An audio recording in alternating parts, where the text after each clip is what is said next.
Every level of wealth in 13 minutes. Let's go. Imagine the world is represented by these bubbles. If we resize them according to the population size, we get this picture. I'm going to rank them from poorest to richest and show you how people live around the world. We'll start with farmers living with less than $2 per day and climb all the way to Elon Musk. And I'm gonna make a bet. You probably can't answer these two simple questions about the world. Fewer than 2% of my viewers got them right. Question 1. Where does the majority of the world population live? I'm gonna guess probably India, I'd say. Somewhere in Asia, for sure. A. Low income, B. Middle income, or C. High income countries. And 2. Population live. High income countries, middle income countries, low income countries. I'd probably say low income countries, because there's a lot of those. 2. Since year 2000, But I'm not really educated on that kind of stuff. has global wealth inequality A. increased, B. stayed the same, or C. decreased? I want to say stay the same. Hold on to your answers, we'll come back to them. This video was inspired by the book Factfulness, and I also took inspiration from these videos. I'm gonna rank our countries starting at the bottom. According to the World Bank, the 10 countries with the lowest GDP per capita in the world are all African countries. The more the bubbles are to the left, the lower the GDP per capita, and the country with the lowest GDP per capita is Burundi. Let's see how people live there. The median wage in Burundi is $1.80 per day. Each woman has an average of around 5 children. That's kind of crazy, because I feel like I kind of take things for granted, because while they're living off $1.80 per day, I'm living off like what I make around like $50 a day because I'm unemployed and I just do like random side gigs. Like, that's kind of insane. Like $1.80. Child mortality is high, and 5% of children don't make it to 5 years old. Families are large, and most of them depend on agriculture to make a living. Most people live in rural areas, often in houses made with mud bricks. The Gapminder Foundation documented how families live around the world and made their footage freely available. This family with 1 woman and 4 children had a total income of 90 cents per day. They live in a house with no electricity. Light comes from fire, which they also use to cook. This family sleeps on a bed made of straw, and this is their toilet. To find water, they need to walk to natural sources and carry that water back home. Most families in Burundi live in extreme poverty, and that's also true for most people in these countries. But so far, our chart only includes about 3.6% of the world population. I'm going to keep adding more countries until we get to about a quarter of the population. We get mostly African countries like Ethiopia and Nigeria, and Asian countries like Pakistan and Bangladesh. I'm going to pick Bangladesh and see how people live there. Still, $4.75 is like so low. Like, just making that much a day, you're not even gonna be able, like, say you live in the United States, you go to the store with $4.78 or 75 cents. What is that gonna get you? Like, I'm guessing their price margins are a lot different in these countries, but like, still, like, that's like nothing. The median income in Bangladesh is $4.78 per day. Each woman has an average of 2.3 children. This family has 5 people, and they live in a house with a metal roof. They have beds, they have access to a pipe well, which is how most people get their water in Bangladesh. They have a toilet and a place to wash their hands. They also have basic phones. Their house has electricity, like more than 99% of households in Bangladesh. This might not sound like a big deal, but in Portugal, a high-income country in the country where I'm from, if we go back to 1970, only 64% of the population. That's crazy. I did not think that number would be that high. I'd think it'd be a lot lower than 99%. But, because in the US it's probably like around 100. But this, like, that really does surprise me. 99%? Had access to electricity. Some people think that countries like Bangladesh will always stay poor, but the reality is that Bangladesh in some aspects is already more developed than the Portugal my parents grew up in. If we go back to our bubbles and add colors based on the income level according to the World Bank, we see that even though we're at the bottom 23% of the population, most countries in this chart are not considered low income. Bangladesh is considered medium income, or lower middle income to be precise. Most of the world population lives in middle income countries. A question that only Okay, yeah, I was wrong. I said... Go back. I said low income. That's what I thought. I mean, I knew it was either one of these two, but I just didn't know for sure. I'm gonna guess that I'm right on this one. I don't know. I bet it's decreased or stayed more or less the A same. question that only 27% of my audience got right. I also got it wrong. In 2000, 29% of people lived in extreme poverty. Nowadays, that percentage has fallen to less than a third. In a single generation, billions transitioned out of poverty. And while that was happening, another quiet transformation took place. Millions of people transitioned out of their poor problem-solving skills with Brilliant, the sponsor of this video. Brilliant is let's keep adding countries until we reach half of the world's population. We now see India and other countries across Asia, Africa, and Latin America. Let's see how people live in Indonesia.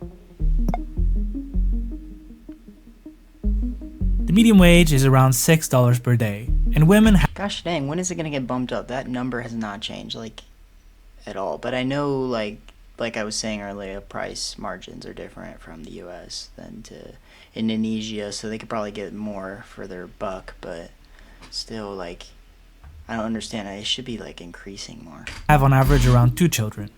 Most families now live in urban areas, not rural. As countries develop, Okay, whenever you go to a country outside of the U.S., you always see these little dirt bikes, because I went to Mexico and I swear 50% of the population drives these little bikes around, and it's just kind of crazy to me, because in the US you don't really see that. the population tends to migrate from the countryside into urban areas. This family of 4 lives in a house with a bathroom, a kitchen, bedrooms, and other amenities we didn't see in the I mean, I guess that's a lot better living than the last two. The last two, they didn't even have electricity. They didn't have, at least they were able to have a fridge and have a working home. previous income levels. Motorbikes are a common means of transportation, and That's what I was saying. Motorbikes are very popular in other countries. most people have access to internet and use smartphones. We're entering the richer half of the world. We now get mostly upper middle income countries from Latin America, Eastern Europe, Africa, and Asia, including China. Let's pick Brazil. This just puts into perspective, if you would live in the US, how fortunate you are to be living in the US, because all of these countries you could have been born in, and you were born in the US, that is, remarkable. Okay, we're bumping up 13 now. The median wage in Brazil is about $13 per day. And in Brazil, women have on average 1.6 children. For the first time, we get a fertility rate Dang, only one? 1.6? That's crazy. below the replacement level. Wealthier countries tend to have lower fertility rates. Although hunger is still a problem in Brazil, more people die from obesity than undernutrition.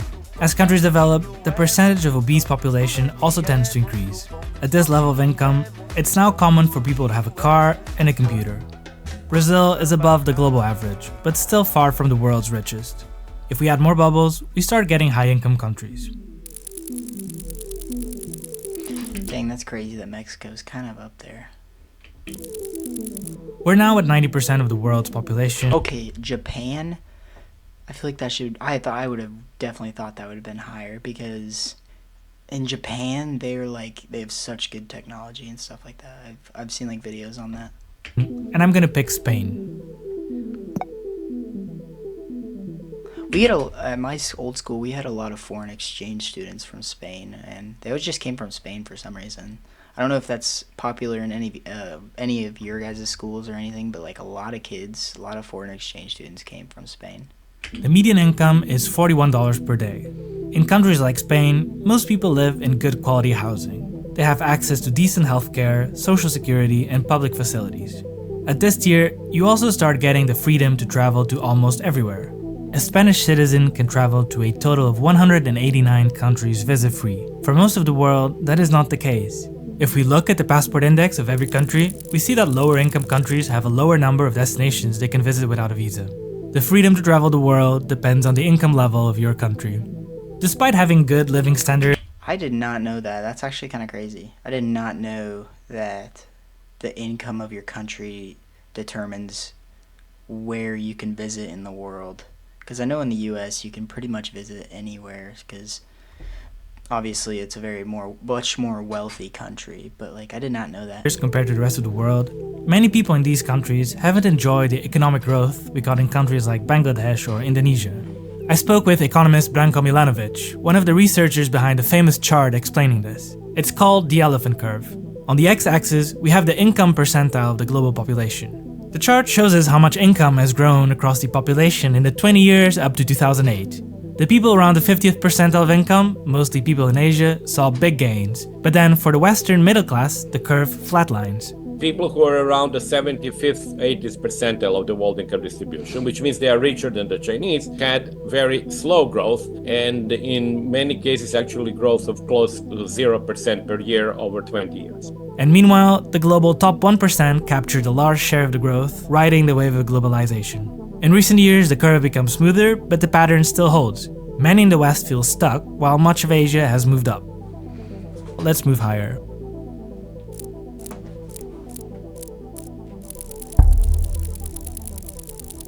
In the final 10% of the world's population, we find the wealthiest countries such Dang, Singapore is the highest? I had no idea. as the US. The median wage in the US is about $62 per day. Living standards are not super different from the previous year, but You'd expect that to be a lot higher. I feel like many people make a lot more than 62 a day. For a median income? I don't know. That's kind of crazy. people can afford more things here. Americans tend to have bigger houses, bigger cars, and they can buy more things in general. Most Americans are quite rich compared to the rest of the world. It is 11 to 12% of Americans who are in the global top 1%. And I think many of them don't realize that. But this doesn't mean every American is rich. So that means I'm probably in the top 1%. That's insane to think. Like, man, I take things for granted. So far, we've only been looking at country averages, but inside each of these bubbles, there are both rich people and poor people. We need to look at the inequality within countries. The bubbles now show how much income the top 10% earn in each country. In the US, the top 10% get 47% of the income. The country with the highest income inequality is South Africa, where the top 10% get 65% of the income. And we're talking about income, which tells you how much money someone earns. But we should also look at the wealth, the accumulated worth of everything you own. It includes your savings, but also your house, your car, and your investments, making it arguably a better indicator of inequality. If we switch the chart from income to wealth inequality, the gap becomes even bigger. South Africa also has the highest wealth inequality, with the top 10% holding almost 86% of the total wealth. On the other end, Dang, they're kind of selfish down there in South Africa. The top end of people are just so much more blessed than the other people in South Africa. in the Netherlands, they own 45%. Wealth inequality within countries has generally increased in the last decades. Each country has a different trend, but in the US, the top 10% owns 71% of the wealth in 2021, more Holy smokes. I didn't know it was that bad. That's insane. than 25 years earlier. This number also went up in all of the world's top 10 economies. This can have negative impacts, and several economists argue that the more unequal a society, the weaker its institutions tend to become over time. The World Inequality Report argues that this was not inevitable, but a political choice. They argue that in the 80s, leaders like Ronald Reagan and Margaret Thatcher pushed a series of policies that made private wealth go up and public wealth go down. So their argument here is that if governments own less, then in theory they're less capable of tackling inequality. But from now on, we're not going to talk about countries anymore. We're entering global wealth tiers. If your wealth is at least $1 million, then you're part of the global 1%. This could mean having $1 million in your bank account or just owning an expensive house. There are 82 million people in this group, and they own Okay, never mind, guys. I'm not a part of the top 1%. I was thinking of something else. That's why I said that. 38% of the world's wealth. To make it to the top 0.01%, you need a wealth of at least $21 million. There are about 800,000 people in this group, and they own 11% of the world's wealth. It's estimated that private jets are Bro, 11%? That's insane. I did not think that. used by about 0.003% of the population, which would be about 30% of this group. If your wealth is at least $1 billion, then you're considered a billionaire. There are roughly 3,000 billionaires in the world, and they own 3% of the world's wealth. Over the years, the wealth of global billionaires has gone up, and the same is true for the people in the previous tier. But one billionaire takes the #1 position on Forbes. As of the making of this video, Elon Musk is the I'm pretty... wealthiest person in the world with a net worth of almost $400 billion. Oh my goodness. That is way too much money. That right there. Like, what do you... I guess he has like SpaceX, Tesla, and he does stuff with it, but imagine just sitting on that amount of wealth and not doing anything with it. At least he's like being productive and actually like taking that money and making an impact on the world. But I knew Amazon was pretty well, like good, but like I didn't know it was this good. Between 2020 and 2024, Elon Musk's wealth grew at an average rate of $1,300 per second. If Elon Musk saw Bro, no way. It's like just sitting here, you just make $1,000 a second. Musk's wealth grew at an average rate of $1,300 per second. If Elon Musk saw a $100 bill on the floor, it would literally not be worth his time to pick it up. So now that we've reached the top, let's revisit question 2. Has global inequality gone up since 2000? Most of my audience said yes, and that makes sense. We've seen the rise of billionaires in the top 0.01% and increasing inequality within countries. But the answer, to my own surprise, is C. Global inequality. Oh, I said that. I'm pretty sure I said that. It was either I said this or this. I don't know which one I said. I think it was decreased though. So I think I got that one right. Has actually gone down. But how's that possible?